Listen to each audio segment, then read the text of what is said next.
All right, welcome into SportsBIT, Wednesday, March 9th. Pauly and Teddy. Deep dive will be part 2 with buy, sell, Big East, Big 12, and SEC today. Big game breakdown will be Jazz Warriors, Clippers Thunder, and a big one tonight in Vegas, USC and UCLA. Teddy, we start with the hardcore 4 rapid fire before we get to bad beats and wrong sides. And you're always going to get dynamite information on this show. The Lakers, without Kobe, have now played 10 straight unders, and the games have gone under by 151.5 points. The concept here is Kobe plays, they want to put on a show, he'll jack a lot of shots. He sits, they get after it defensively and pass the ball. And that's the truth of it. I mean, with Kobe on the floor, the Lakers are a very bad team. With Kobe off the floor, they've been better, and they've been particularly better on the defensive end, but also with that ball movement. And when you're going 10-0 to the under, again, this is something no mainstream media outlet is going to talk about this. You know, this is something for SportsBIT followers. On those non-Kobe nights, when you're going under the total by 15 points per game over the last 10, yeah, that's something that's worth paying attention to. We saw it again last night when the Lakers pulled the outright upset over Orlando. LA played good basketball, and they played defense. The ball movement was there, and the total, under, never in doubt. Yep, and how about the Spurs and the T-Wolves? With the Spurs, no Duncan, no Parker, no Ginobili, led by the old man, Andre Miller, but nothing happened in the marketplace. Well, I mean, it initially moved. What happened when the Spurs announced that they were going to be sitting Duncan, Parker, and Ginobili, we saw an immediate, the knee jerk that always happens. Boom, it moved from minus 10.5 to minus 8.5. And then you know what happened? Another syndicate came in and said, no, we're going to bet this right back up to 10.5. And the total, of course, it affected our viewers because we had the under in this ball game. We're going to grade it as a push. It landed right on the number that we released at, but from 207. But the total bounced around as well. From 207 up to 208.5, back down to 206, lands right in the middle. And of course, let's not forget, the Spurs won this game as comfortably as they did, despite the fact that they put out a lineup that they've never started together before. They're up 12 at halftime, 15 assists and 1 turnover. And that is something to say about Andre Miller and his veteran presence. 22 minutes, 13 points, 5 assists, only 1 turnover. Yeah, no Parker, no Ginobili, no Duncan. Doesn't matter. The Lakers without Kobe, it matters. In the site, if you see Kobe on the sidelines in a suit, that's your tip-off to be betting unders. The Lakers sit their big 3, or the Spurs sit their big 3. Wait for the market to react and bet right on San Antonio, especially Spurs coming off a loss like they were last night. Got that right. We talked about this on yesterday's show. The Hawks found something in Los Angeles, namely their defense. Remember, they started the second half with 2 bad performances at home against a banged-up Miami team and a depleted Milwaukee team. Now, they went into Utah. They were down early. Another strong defensive effort and a big win. Sure it was. I mean, and really, they shut down the Jazz throughout the course of this contest. Now, Utah, not necessarily an elite offensive team by any stretch of the imagination. They've been held under the century mark 6 times in their last 7 ball games. We'll talk about that later in the show. But for Atlanta, clearly, this road trip has been a very positive sign for a Hawks team that you and I were talking a week or 2 ago, Pauly, about, I don't know about Atlanta this year. They're stepping it up. Big matchup later in the week at Toronto. I'm very interested to watch that ball game because I want to see how those 2 teams contrasting styles, with Atlanta playing with that defensive mentality, with Toronto looking to run and gun. I'm very interested to see how that game plays out, and that's one I will be watching later in the week. And one more for the hardcore 4. Pretty much, a lot of the smaller conference tournaments are done. You see that? 1. That's how many 1 seeds have got the auto bid. That's it. Is this going to continue with the big tournaments? Because we've seen upset after upset, and Austin Peay was 75-1 at one spot here in Las Vegas to win the Ohio Valley. That started the madness. It's continued the next 4 days. Yeah, I mean, again, when we're talking about one number 1 seed winning their conference tournament, and the vast majority of these smaller conference tournaments are done. Or at least half of them. The little conferences more than half done already. So it's certainly a factor to consider, Paul. And it leads credence to your argument where you've been saying, hey, You know, let's give these guys auto bids. Let's not make them win a tournament. The best teams in the regular season have not been the best teams in the postseason thus far. Lots of teams vying for those number 16 seeds. A lot of choking going on so far. Well, that's hard, you know. I mean, I know but you throw away 2 months of the season, which I don't like. It comes down to a 3-game crapshoot, which is a problem. But okay, time for bad beats. Let's start. The sports book's got one here, Teddy, as you mentioned, with that Spurs total falls 207. Yeah, but that's not the total that we're looking at when it comes to bad beats. The bad beat, there was 2 of them last night. One in college, one in the NBA. Let me start with the college one. You know, and we talked about this game in our preview segment yesterday, the big game odds. We're talking about the Horizon League final between Green Bay and Wright State and how those teams were going to be gassed today. And, of course, the markets aren't asleep. You know, the regular season meetings were totaled at 155.5 and 149. Well, opened in the 146 range, got bet all the way down to 142 for the third meeting between these two teams. And you know what? The odds makers had already adjusted the total for the setting, and the bettors were still going to bet the under. And boy, they got beat. And they got beat in brutal fashion. How about this? It's 67-57. They're at 124 with a minute 30 left. You got an under 146 ticket in your pocket. You got to be feeling pretty good right about there. You need 23 points to beat you in the last 130. Yeah, it got there. 50 seconds left at 73-63. You're still at 136, and you're not necessarily in big-time fouling range. But as we see, with a championship on the lines, teams foul right to the bitter end. Brutal. Just brutal if you had the under in that Horizon League final last night. That's that end game scramble we've talked about. How about if you had the Wizards? Oh man. Brutal. McCollum hits a jumper with 5 seconds left to send it to overtime. Portland wins by 7. Wizards +6 in that ball game, of course. You know, you hate losing those in OT, but plenty of bad bets last night. Certainly the NBA there were, as well as the bad beats. Yeah, Orlando, that was a spot play for a lot of professionals saying, listen, the Lakers just had their NBA championship. They ran out the Warriors. Look ahead spot. Thursday they played the Cavs. No problem last night. None whatsoever. You know, Orlando got bet up. A ton of magic money. Bet up from -2 to -3.5. They were blown out in the second half by the Lakers without Kobe. The Knicks took a ton of money last night. They were bet down from +3 to +1. Never really in the game in the second half at Denver. Trailed by double digits throughout. Nuggets with an easy win and cover. And, of course, we already talked about the Spurs T-Wolves. You're betting Minnesota? My condolences to you. They look gas. It was their 4th game in 5 nights. Court changes in between each one. Minnesota wasn't very good last night. They certainly weren't. T-Wolves, Knicks, Magic, all bad bets for Tuesday night. All right, big game breakdown up next. We'll get to starting the association with the Clippers and the Thunder. That's coming up on SportsBIT. Betting Insight today. Here we go. Time for big game breakdown. Clippers on the road to take on the Thunder. OKC 5.5, 215 the total. First 2 meetings, OKC was laying 2. They won 100-99 in Los Angeles. Clippers getting 1 March 2nd, 103-98. Went under by 28 points. That was the epic meltdown. 91-75 with 8 minutes left. Durant had 6 turnovers in that game. And OKC has to deal with these Durant distractions. Is he going to focus on the season, or is he thinking about the future, Teddy? Well, I mean, let's talk about some of the matchup edges that the Thunder have had in this series. You know, and again, when you're leading by 16 with 8 minutes left at LA, you're doing something right. Durant scored 30 and 11 boards in that ballgame, but of course, he had as many turnovers as the entire Clipper team with 6. So issue number 1 is that OKC has struggled to force turnovers. Russell Westbrook, who can be really nasty in the passing lanes, just hasn't been able to create those miscues from Chris Paul and company.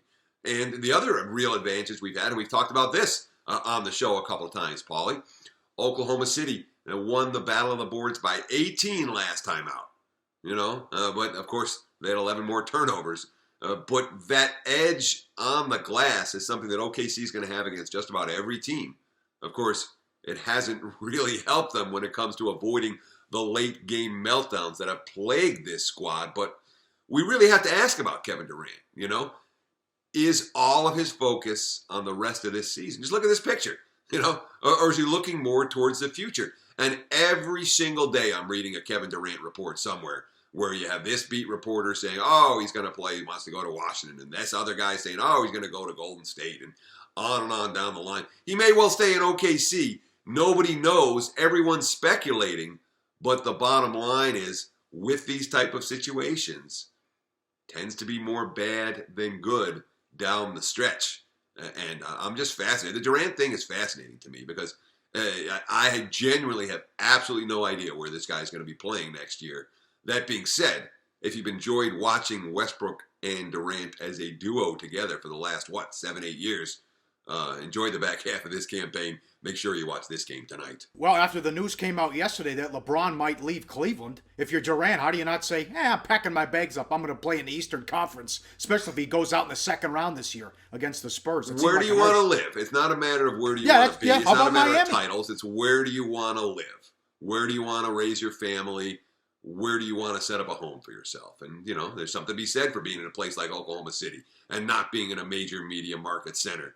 That being said, there's also something to be said for the two coasts in that regard. So yeah, you go to Miami or a legacy play as he tries to get a ring. Utah and Golden State, 12.5, 207.5. Warriors, 3-10 ATS in regulation their last 13. The market's doing what the markets are supposed to do.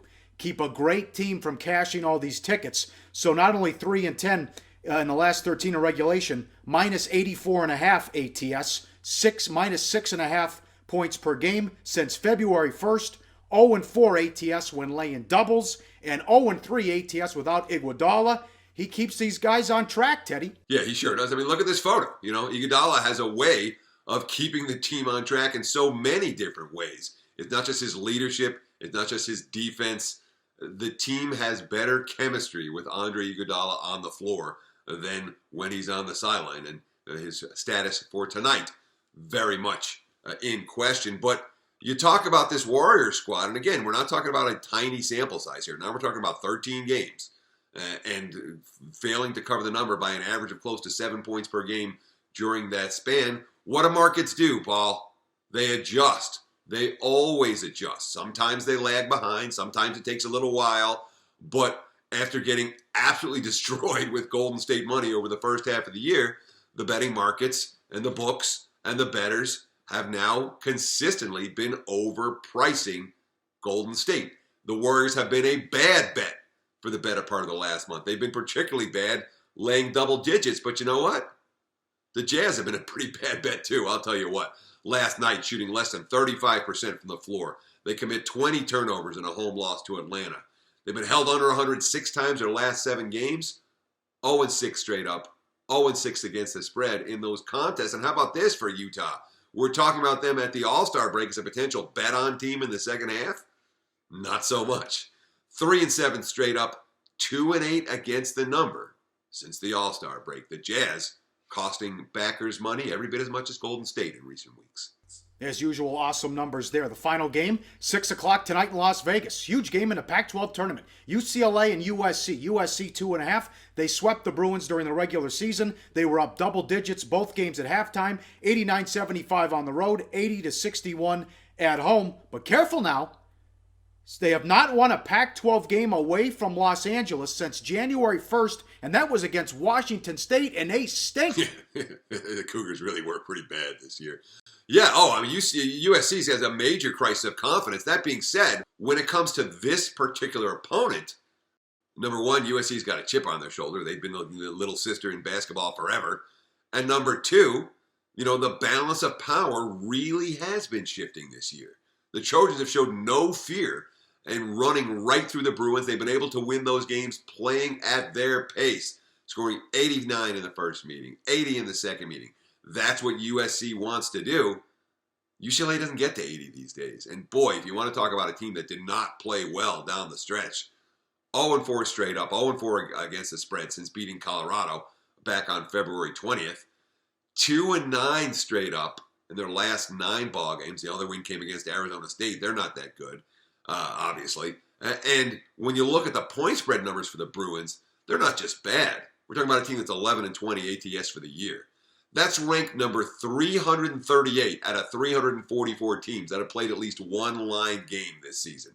And when we talk about the worst major conference point spread teams in the country, well, you have bottom feeders. You got Minnesota and Boston College. You have underachievers, LSU. And then you have UCLA as the very, very worst of all of those point spread teams in college hoops this season. So what happens when a team doesn't cover numbers for weeks on end and for months on end? Well, you say this much, there's no bandwagon on supporting the UCLA side here. If you do like the Bruins, you'll probably be getting an extra point or two compared to what you would have gotten a week, a month, or a couple of months ago when UCLA was playing a little bit better basketball. Up next, we get to part 2 of conference tourneys, buy, sell. Big 12, Big East, SEC, and of course, play of the day on SportsBIT. Betting insight today. Time for part 2, conference tourney, buy, sell. Today, Big 12. Let's start with buy. West Virginia, 4-1 here in Las Vegas at the Westgate. Deep rotation.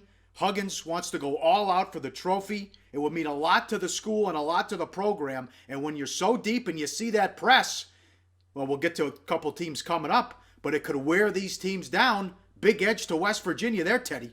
Yeah, West Virginia is absolutely live. And again, when we talk about conference tournaments, in the big dance, everyone's motivated the same way. You know, the little schools are motivated to pull an upset. The big schools are motivated to destroy someone. The medium schools are motivated to, survive the opening weekend. Everybody's motivated.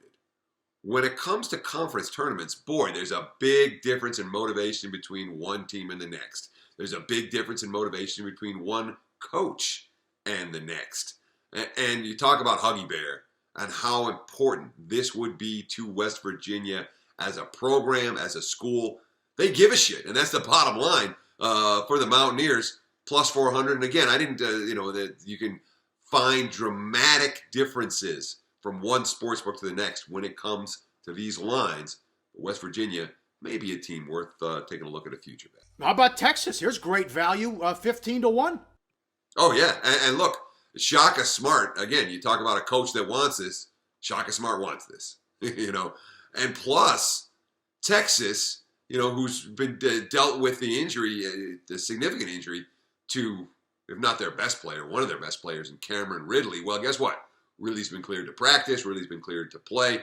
Don't know if we're going to get a lot from him in St. Louis over the course of the next few days.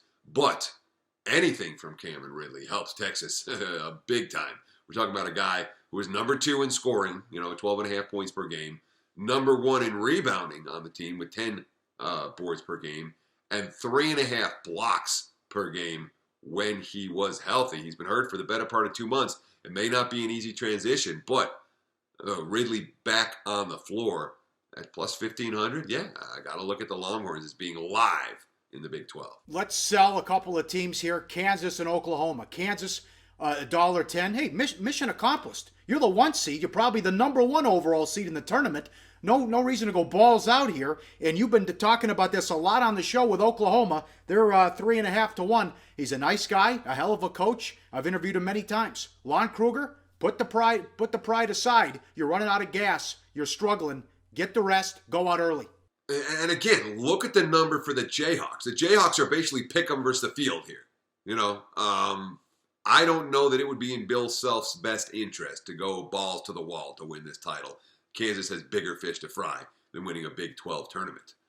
For Oklahoma, this team's 6-15 against the spread their last 21 games. They're 2-7 against the spread their last 9. The market's caught up with Oklahoma early. They've been a bad bet ever since, and you wonder, look at this picture. Is Lon Kruger actually going to be pointing towards next week instead of sticking around in Kansas City? Did I say St. Louis? I meant Kansas City. Kansas City, yeah, right. Big East now, by Villanova. They've owned this tournament, 6-0 in Madison Square Garden the last 2 years. They're $1.10. Good coach, veteran group, and they have the chance to exercise the demons. You know what's happened the last few years? 1 seed, 2 seed, going out early.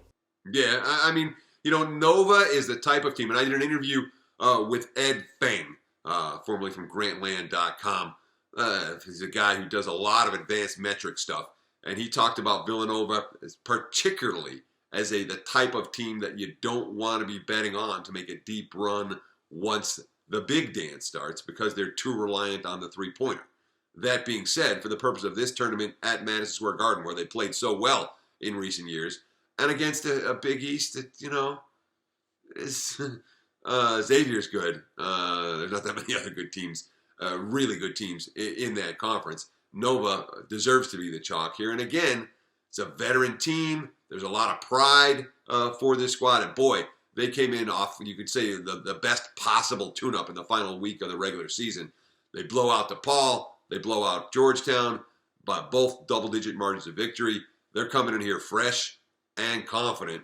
Yeah, Nova deserves to be the chalk, no question. Let's sell Georgetown. How bad? How bad? Huh? I said I wish we could sell Georgetown. A lot of places are listed in the field. Yep. They've lost 9 of 10, and the only wins against St. John's. What has happened there? Oh. I mean, complete meltdown.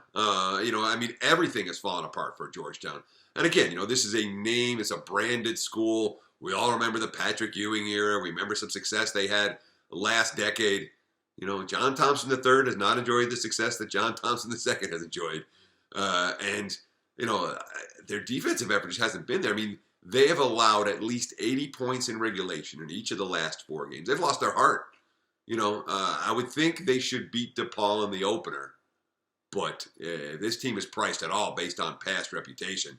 I want no part of the Hoyas in round 2, and probably not even in round 1 against the Blue Demons. Buy-sell continues. We're wrapping up with the SEC. Congratulations to Texas A&M. They win a share of a conference title for the first time since 1986. They're plus 350, veteran team depth, and Vandy plus 275. Inconsistent, huge upside. Teddy, they got 3 pros on that team. Yeah, Damian Jones, Wade Baldwin, Luke Cornett. We don't think of Vandy as this school that's pumping out NBA prospects. That team is live to make some noise, and I've talked a little bit about Vanderbilt on this show.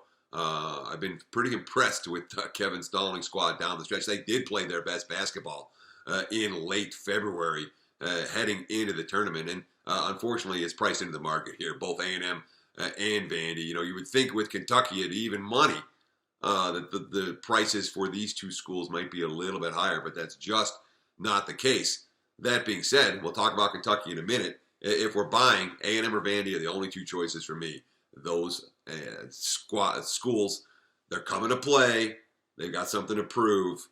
They're going to go all out, and they're good enough to do it. So that's the 2 that make the most sense to this better. And let's sell Kentucky, even money, no depth, 6 and 8 away from Lexington. And why, with Ulis and Murray, why play them heavy minutes? Doesn't make any sense. No. Look at the graph. That duo has combined for more than 40 points per game. Everyone else on the Kentucky roster, 38 points per game. And when you're talking about 2 guys that have been absolutely used to the max, Ulis more than 37 minutes a game in SEC play, Murray more than 35 minutes a game in SEC play. Calipari hasn't done it very often, but this might be the year where he says, you know what? Let's play for next weekend, not for this weekend. All right. That wraps it up. ACC, play of the day, money time. What are we doing? Yeah. Look, let's take a look at Georgia Tech. They're underdogs right now, +1. The early line against Clemson in the ACC quarterfinals. Look, this team has won 5 of the last 6. Their only loss came by 3 at Louisville. So they've played their best basketball right here down the stretch. The Ramblin' Wreck are going to win this rebounding battle. They were +12 in 2 regular season meetings, and their numbers of late have been tremendous. Georgia Tech's hitting free throws, 77% in their last 5 ball games. Clemson only at 65. And of course, this Maryland transfer, Charles Mitchell, he has brought a real inside force that Tech has lacked in the past. Just missed averaging a double-double, 10.3 points, 9.9 boards. Look for him to be a difference maker tonight. Take the Ramblin' Wreck plus the point. We got a push last night. We had a half-point or a 1-point winner on Monday. Let's have this one nice and easy. Georgia Tech plus the 1. That's our play of the day. Sounds good. Excellent job, Teddy. This is SportsBIT, Betting Insight Today. Tell your friends. Great information every day, and now it really gets nuts starting Thursday for the next 2 weeks. We'll see you Thursday on SportsBIT.